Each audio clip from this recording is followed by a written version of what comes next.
Welcome to the PIO Podcast, a place for everything public information related for police, fire, EMS, and local governments. It was a good learning experience for a lot of us that social media is not real life. But we have to remember the media are very rarely a target audience. They're simply that conduit. Our words have impacts on individuals, and it may not be positive. So just being thoughtful and mindful of the words that we speak. I think what's so interesting about this position too, and this job and this profession, is that every one of us is looking for purpose. And when we find it here, that's it. To know is that a crisis for one is not necessarily a crisis for another.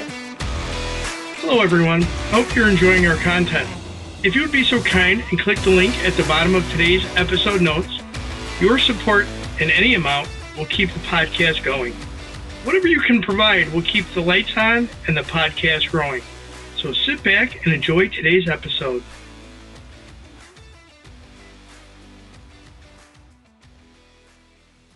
Today on the PIO podcast, we want to welcome the director from the Office of Communications and Media from Contra Costa County, California, in Martinez, California. I want to welcome, Kristi Jourdan. Welcome to the show. Hey, Robert. Thanks for having me. Hey, Kristi, thank you for being on the show. I mean, you're doing some great stuff. And one of the reasons I wanted to reach out to you was to talk to you about your podcast, but there's so much more that you do besides that. So first off, thank you for being on the show. Let's talk demographics, because right now you guys you're located in California, but I don't think everybody knows where Contra Costa County is. So where's that located at? Yeah, so in Contra Costa County, we're in the East Bay of the San Francisco Bay here in Northern California. We have about 1.2 million people who live in the county. And our name literally translates to opposite coast because we're on the opposite coast from San Francisco. And so I work for Contra Costa County, and we actually have about 12,000 people who work for the county, who provide a host of programs and services ranging from health, elections, law enforcement. We maintain roads and bridges, permitting, planning. I haven't even scratched the surface. Wow. Okay. So real quickly, are you guys, and that's the Oakland area, I'm assuming, if you're across the bay, correct? So Oakland's in Alameda County, but we're right next door. Okay. Right next door. Yeah. Okay. Are you affected by some of the wildfires that are going on right now? So fortunately, we've had a pretty quiet wildfire season, but we did have, we had one a week or two ago that was a little scary. We had to put some messaging out on that. We have had some air quality impacts, but, we just want to make sure that folks who are in those impacted areas get the information they need from their jurisdictions and stay safe and listen to any evacuation warnings. Excellent. Yeah. And right now it's insane how many wildfires are going across the country. I was just looking at a wildfire map because my son is down in San Diego and we're trying to fly in there. I'm thinking, are we going to be impacted by this? But it's nowhere near where we're going. We're lucky that way. Yeah, you are lucky. You should be fine going to Southern California. All right. So you have a really deep background in communications. How did you get your start in communication in the communication field? And then how did you end up at Contra Costa County? So I'm a former newspaper reporter who covered local government and social welfare issues in Las Vegas, Washington, D.C., and Michigan. So you might hear some of the Midwestern twang that I haven't been able to shake in about 10 years of living on the West Coast. When I was covering the county beat in Clark County, where Las Vegas is, I had a source who said, you know what, I'm leaving to go support the airport there. I think you'd make a great fit. And it was around 2012 or so. So, the newspaper industry was still transforming. Folks were not as excited about having subscriptions. My husband and I worked in the same newsroom. And so we saw other married couples being impacted by layoffs. And so I said, you know what, let's give it a try. It's basically reverse reporting. We're still, highlighting information and trying to make sure people get what they need. And so I became a department PIO and child welfare in Las Vegas. Then I became Napa County spokesperson during the 2017 wildfires. I went into the private sector for a bit for electric and gas utilities. And then I did a short stint in tech and some PR agency work. And thankfully, I found my way back to public service here in Contra Costa County. I am super fortunate to work here, to be part of the community and part of this great team. All right, so you have literally gone the gambit. You have gone from the news media to public sector to private back to public. I mean, that's an interesting usually it's like you go that progression, you go to private after that, you're all done until you retire. But you like working for public sector agencies. I do. There's something fulfilling about public service. We're really privileged to be in the positions that we are, and to help be a storyteller and to make sure that my community knows, okay, this is what the county is up to. Here are its leaders, the leaders that you elected, and here is how they're being good stewards with the resources you're providing them. I think there's nothing more rewarding than that. Absolutely. So you are the director for the Office of Communications and Media. How is your office staff for such a big county? It needs to be bigger. Our staff does. We have 8 of us. 3 of us handle kind of the daily PIO type responsibilities. We have 1 clerk, and then there are 4 who handle our cable television operations, mostly focused on production and programming. And then we work in partnership with about 20 or so PIOs at the department level and communication staff for the board offices, and they're all separate from our team. But collectively, we're out there proactively telling the stories of the great work the county's doing every day and how it improves the quality of life for the residents we serve. And I'm sure that helps having those counterparts in those individual departments within the county umbrella, because it just makes it's easier for you to share this stuff as opposed to being the person that has to talk about it because you're not quite that subject matter expert? So we're a division, yes, and we're a division of the county administrator's office. So a lot of the work that I do on the day-to-day is to support our CAO team as well as the board of supervisors. And so that could be helping departments share more information if they're responding to a certain type of incident, or making sure, that we're focusing on policy. It wasn't up until last year we had a consistent social media policy of any kind. And so, things like that, that's where I can help and really bring value to the PIO team. Cool. All right. So let's walk our listeners through your average day at Contra Costa Communications. Yeah. So an average day on our team, it could include handling a volume of phone calls. We're kind of the first stop shop for folks in the community who are looking to connect and do county business with any number of departments. Then we might be updating social media. We could be supporting a department or board member on a media inquiry. We're updating our website. And then with some of the content that we're creating, we have to edit videos and photos or podcasts. We're writing articles for and designing newsletters. We're working with reporters to get them the information they need on deadline. We're assisting with presentations. And then we're also working on planning for emergency preparedness communications with all of our free time. So we have our hands in almost everything. Right. Yeah. With all the free time. Yeah. If you could clone yourself, right, it would be a good thing. You guys are a really large community, hundreds of miles within the county itself.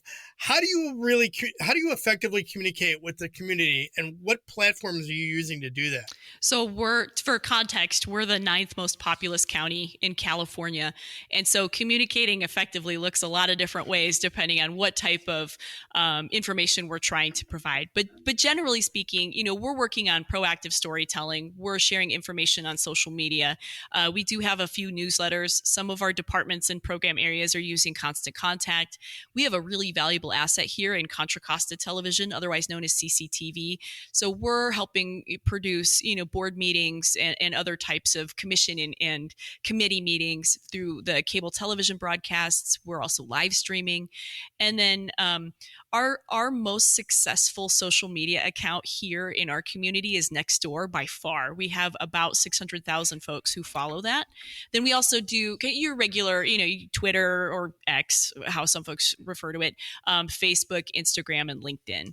So when we're talking about communicating effectively, we do a lot when it comes to the website as well as social media platforms. I was going to ask you that about the website. So is it a WordPress based website, or is it some other type of platform? Yeah, we use Civic Plus. We're a Civic Plus client, and we have been for the past few years, and it's been a great resource for us. We just recently underwent within the past year and a half, and in the time that I've been here, just a little bit of a facelift to kind of modernize what the website looks like.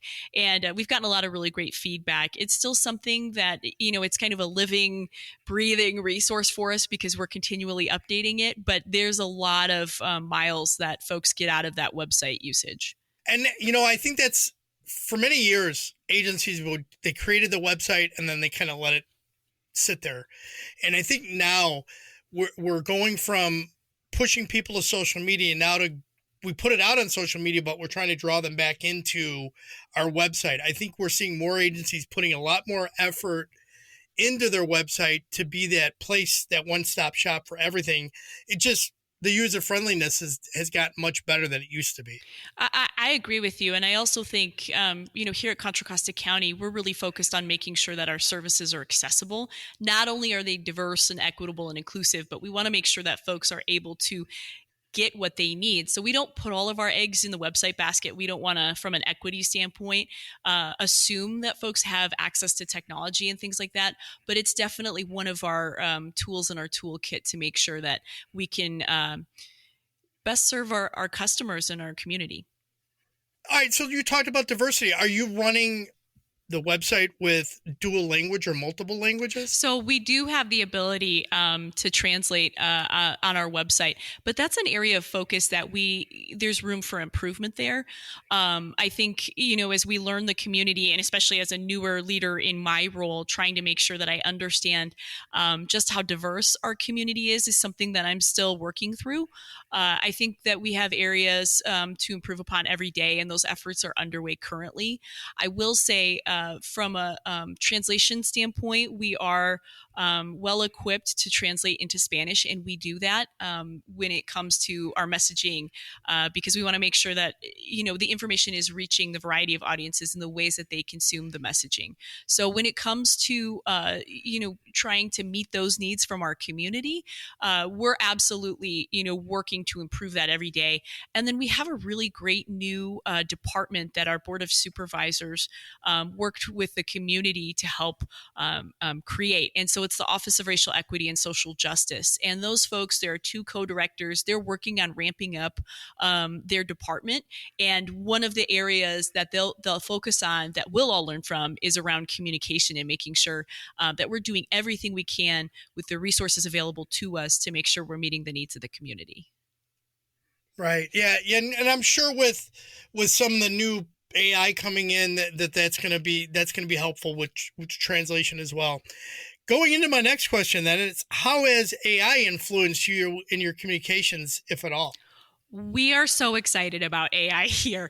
At a countywide organization level, our leadership's absolutely embracing generative AI technology, and we're currently exploring the platforms and developing policies to figure out how we can improve through the use of these tools, how we serve our communities. And so it's a really exciting time here at Contra Costa County. I know just kind of at a local level, our communications team uses ChatGPT to help build a framework for messaging. I think I just used it the other day. And we also have used or researched about technology like loopingback.ai, artlist.io, and AI media. And those were really to look at, how do we help generate captions, images, audio, that sort of thing. And then uniquely, our IT team just held an AI workshop for county employees where AWS, Amazon attended. And they discussed AI solutions that are available. So I know our district attorney's office is using AI for translation services to support court staff. And then they're also piloting a records redaction tool. And then I also know that there have been some discussions with some of the departments around the usage of chat bots or AI bots for the website potentially. And then, we use the same kind of AI tools that are integrated into Microsoft platforms for, emails and meetings to just help make life a bit easier. So there's more to come on that front, but we are super excited about AI here. And now a word from our sponsor. In today's climate, you need to be able to communicate, whether you're communicating to those you serve, your peers, or your constituents. Whether you're looking for professional development or to work with a professional, John Guilfoyle Public Relations has you covered. From crisis communications to website development, visit our website at jgpr.net or call us directly at 617-993-0003 to get started today. We'll help you tell your story strategically. Now let's return back to our episode. I think for a while, I think people were very apprehensive about it. And as you see, it becomes more user-friendly and then much more accurate as each iteration comes forward. I think we're going to see a lot more in the communications field really embracing it, because it can shorten your workload dramatically, especially when you're just trying to produce content that is actually hitting the target that it needs to hit.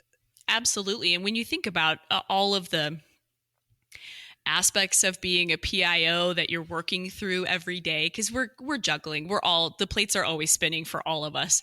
Something like a chat GPT can help you organize and collect your thoughts when you might have some other things going on. So, and it's something where, if you develop the framework from a messaging standpoint and then you're able to tweak it and make it your own, that's an efficiency right there that didn't exist previously. Right. Absolutely.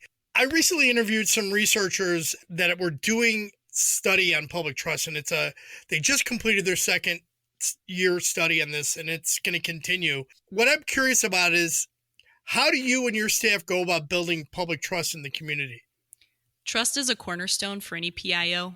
And if you or your messaging aren't trusted, it makes it really challenging to deliver on communications and services. And so to build that trust, you need to absolutely deliver on your projects and your promises to be accountable. You need to be transparent and open about what you're working on. And you need to be responsive. Even if you have little information, say that and always follow up. But again, you need to be talking about what you and your organization are doing, because if you have nothing to say, then you risk being seen as incompetent or untrustworthy. And if you say too much, you can overwhelm. So you need to find the balance in communicating your messaging, your tools, your strategy. And you do that when you listen to your community. And sometimes it's about, putting the right message into the right hands at the right time. And so sometimes that means it's not your organization talking. And it's kind of through that relationship building where you could identify, trusted voices in different communities to help you carry out that message. So I think when you go about building the public trust, you have to deliver on your work, and you have to be open about it. And you just answered my second question, which was what challenges you face with, which is awesome. So thank you very much. Well, can I expand on that though? Please. So, public perception about government is supported by data. And if you look at Pew Research and Edelman's Trust Barometer over the past few years, it has shown that trust in government at any level has declined. And so as sad as that is, I actually see that as an opportunity, particularly for our field.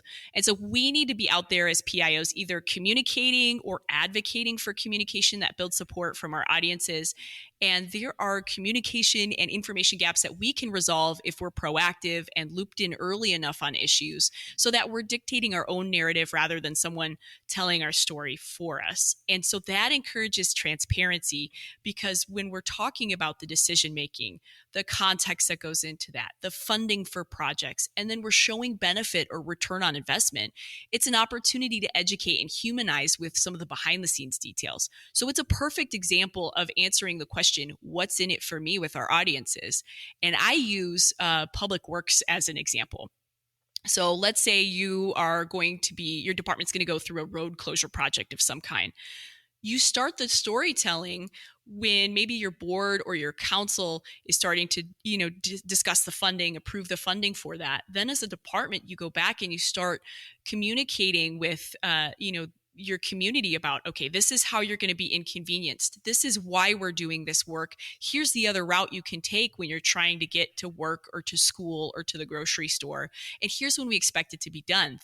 Thanks for your patience. And in that time, you've built trust because you've got concrete, deadlines for when work's going to be done. You've answered the question about why are you inconveniencing someone. You've also talked about where is the money coming from and why it's a benefit to me later, because maybe it'll make the road safer, or maybe it'll shorten a commute, or maybe it'll protect your vehicle. So I think, when we talk about building public trust, again, we've got to be in the forefront talking about the details to answer the question about it. What's in it for me, for those we serve? This study, which was really interesting, one of the things that they talked about is the local public information officers had a much better connection to their community, and they had built better public trust than the the federal or state national organizations. And the interesting thing is the perspectives were completely opposite of that, where the PIOs and the federal agencies thought that they were communicating very clearly, and in fact they weren't. And then of course the locals didn't think that they were reaching the people that they were reaching, and the research showed the exact opposite. One of the things I look at this is just look at the most recent talking about the attempted assassination of President Trump, where right now the hearings that are going on, and they're saying you haven't said anything in 17 days. There's not been a press conference. And again, this is that people want to know and they don't have any answers. And as a result, that people start to speculate. And then that's where that misinformation comes into play. Speculation is really tough. And that's why, the more that you're out and talking about a response effort or any information that you have, even if it's very little, at least there's a commitment to, those you serve, that you'll be back with more information as soon as it becomes available. And if you can't share it, let's say it's part of an active, ongoing law enforcement investigation, at least you can say, instead of saying no comment, it's more along the lines of, I can't share that information at this time, or, I'm not going to speculate because I don't want to jeopardize the ongoing investigation. And at least then you've answered the question beyond, no, I'm not going to talk or say anything. It's more like, I don't want to impact anything that's going to affect an investigation moving forward. Right. Or you just leave the void completely blank and let somebody else speak for you. Exactly. And it just makes it that silence is deafening sometimes. All right, so let's talk about this podcast that you just started, and let's talk about some of the challenges when you first got into it, because agencies I'm seeing more and more of them now are going from, local to large counties are going to podcasts. Why'd you start it? Yeah, so I don't know the first thing about podcasting, but I can tell a good story. And I've got a really great team of folks who are very knowledgeable from the production standpoint. So putting that knowledge together, and then with our relationships in the county, we were able to develop Government Speak, which is our official Contra Costa County podcast. We launched it in March of 2024. It's really an informal discussion with county leaders who share kind of more behind the scenes type information to help inform and educate our community and other audiences about the work we do to serve the community every day. So we're only a handful of episodes in. It's too early to tell what kind of success we're actually editing. I think the fourth episode now. We're up on Spotify and Apple Podcast, and then we use Podbean. That's the platform that we use. But I'm working to plan a regular cadence of guests, and I'm absolutely studying how you do it, Robert. So any advice you have with your experience is definitely welcomed. Absolutely. So how many, how long is the episodes that you run? Yeah. So right now they've been about 20 to 30 minutes. And, I'm meeting with the guests beforehand to figure out what is it that you want to highlight? What kind of a discussion that, do you want to have? Is it issues based? Is it program based? Is it funding based? What are the things that folks need to know about the work that we're doing? And so far we've talked to our registrar of voters to talk through kind of elections integrity and all the work that the elections team does to make sure that folks are voting. And then we talk to our probation chief about all of the great kind of criminal justice work that's being done. But outside of that, what are some of the proactive ways that probation's in the community, connecting folks to resources? And then we've talked to a couple of our board members from the Board of Supervisors to learn, through their lens, what are some of the issues that they're focused on with their teams and how do they work together as a board? So I have some more guests who are going to be coming down the pipeline soon. And then once we kind of find our footing, I'm hoping to branch it out to beyond just county organization folks. But we have a lot of stories to tell, so I don't see that happening anytime soon. Oh, yeah. A county of your size with the number of departments you have and the staff, there's a lot that you can tell and so much interest that you can gain from it just by, I look at the way some of these podcasts have gone now. It's a lot of Q&A, but you can almost tell stories and bring up things about people that you didn't know in such a positive way that are doing great work in the community as a county employee, showing how they're saving money. There's so many different aspects that you can go with it. And you're doing video, I'm assuming, as well as audio. Yes, we're up on YouTube as well. So that's awesome because that it just grabs people much better than just the audio.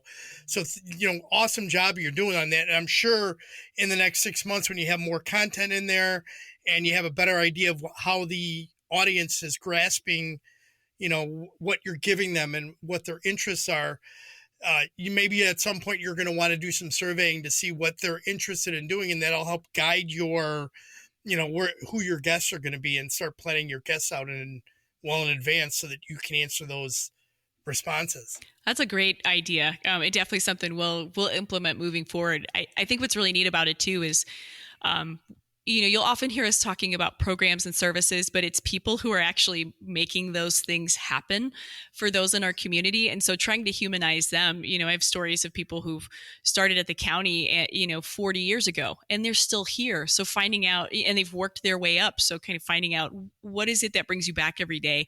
And typically what I hear is, the rewarding part of public service. And, the amazing thing is we are the voice of the department or the agency or the organization, but we are not the ones that know the practice policy or whatever department. So when you can bring that person in from that department and they can talk about whatever the issue is or whatever specific topic you're addressing that day, you can hear the passion, you can hear the knowledge, you get the straight answer and the accurate answer, which I think is so important in today's community and culture now. Well, absolutely. And I think too, it gives you a connection in the community because you're able to assign, a face with a name with a particular service. And I think that's really important, especially as we kind of generationally separate through the use of social media. We're not getting together in the same room as much anymore because we've made life so much easier, but that comes at a cost too. And so I think being able to humanize who's doing the work is huge for us. Switching off of the podcast right now, let's talk about mechanisms or channels. How are you communicating two ways with your community right now? How are you getting information in and out? So really good way to do that. We have in-person and hybrid meetings at the Board of Supervisors level. I mean, folks can come in and participate in the public comment portion. And that's, the beginning and the end of the meeting, or they can talk on very specific items that are on the agenda. So that's really a great way to be, to make sure that your feedback is heard by people in a room who are going to debate and discuss issues that can impact your quality of life. And then also social media. So, we get folks who will report, illegal dumping issues. And so we're able to talk with them further to try and get more information so that we can go respond and clean up any issues. So I think those are probably the two biggest ways that we're encouraging two-way communications at this time.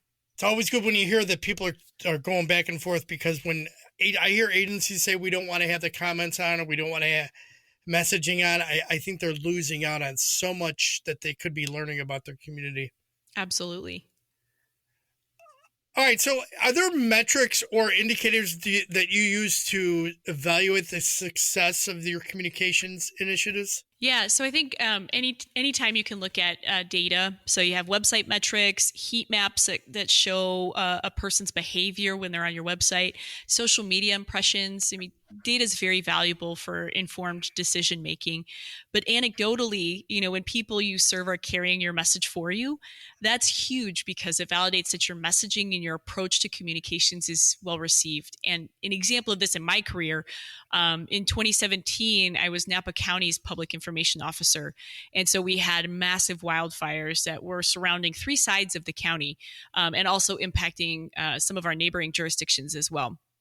And, while people in some instances lost their lives and in some instances lost, everything they had built, we had 9 a.m. press conferences that were on a routine schedule, a regular schedule, and people knew that they could tune in through the local radio station because we were having some issues getting information out. The fires had actually burned through some of the telecoms in the ground. And so it was posing a challenge in getting alerts out. And so one of the ways that we were able to continue to provide information, we had community meetings, but also these 9 a.m. press conferences were a huge success for us because folks knew that if whatever they could get to at 9 a.m. to see these press conferences, whether it was social media, they could see it on TV, they were able to get the information they need from their trusted voices in the community, because we had local leadership who was there trying to let folks know, look, we're out in the community and you can come find us and get the information that you need. But then we also had boots on the ground, sworn badges who were there who could address the actual response efforts and how they were keeping people safe. And so when I knew that people knew to tune in at 9 a.m. to our press conferences, that was really rewarding for me, because I knew it was a time of crisis. And I knew that people were relying on this information to make informed decisions for themselves and their loved ones that were directly impacting their lives. And so I think, to measure success, you can rely on data, and we do to a certain extent, but it's also when you have people you serve who are carrying that message. To me, that is huge. I agree. And anytime you can see your community doing the things that you want them to do, your message is getting across to people. And that's great. That's a great anecdote that you have to show that. I love that. How do you handle communication challenges involving misinformation or public skepticism? Very carefully. We vet everything with our subject matter experts and our leadership to make sure the information we have is not only accurate, but that we have the right person, again, carrying the message. And so PIOs are trained in the collection and dissemination of information. So we're considering accuracy, timing, tone. Are we using the right format? Do we have the right information? Are we using the right platform? And then when we're not involved in or responding to an active crisis, we're also in planning mode. So we're training for worst case scenarios. And as PIOs, we're learning from each other. So I know here in Contra Costa, we engage in full blown kind of emergency operations center type activation trainings. And then we have tabletop trainings with PIOs and other, branches of the EOC realm. And then, we're working with statewide, regional, and local agencies to do trainings. And while we're doing those trainings, we're testing our processes, what works and what doesn't. And it's better to do that in a training situation than to find out when you're in the middle of a response what's not working. Kristi, is there a question I should have asked? And if so, how would you have answered it? Yeah, I have 3. So Awesome. when we talked about what do you do to plan for a crisis, and I talked about training, but it's also about observation and relationship building. So watching how others respond can be instrumental in how you develop and prepare for your response.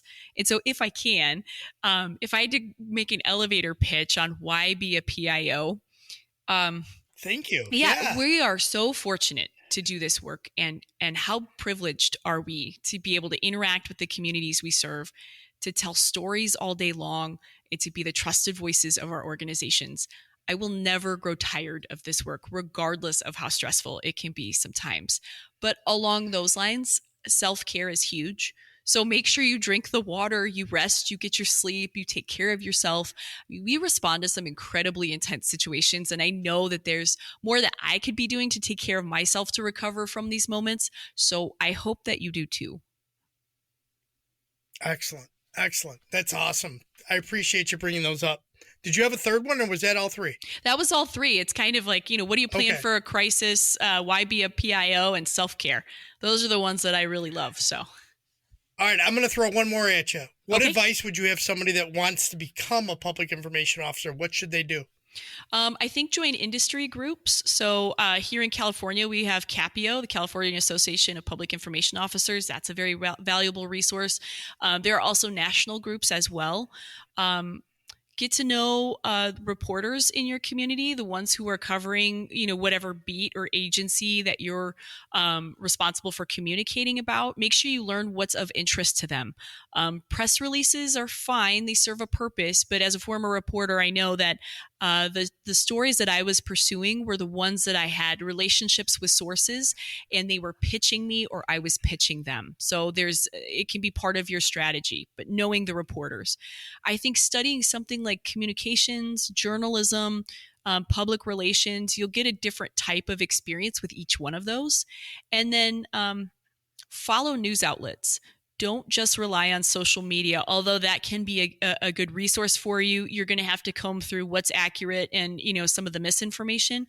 But really kind of following what those news outlets are covering to see tone, to figure out who's covering your area of focus, and then to also make sure you see how they're covering the community is also really key. So I think those are some of the aspects, if you want to become a PIO, that you should consider before you put your hat in the ring.